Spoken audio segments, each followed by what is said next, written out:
The first half of the Maxxis ACU British Motocross Championship has been completed, and the next round is at the Blaxhall track in Suffolk on Sunday, June the 28th. The next round of the championship at Blaxhall Pits, I've rode there once before, back in 2003, so a long time ago.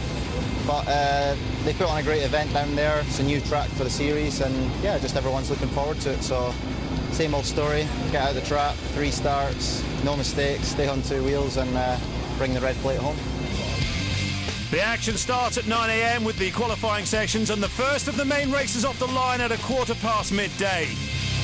The track is located near Woodbridge in Suffolk, just off the A12.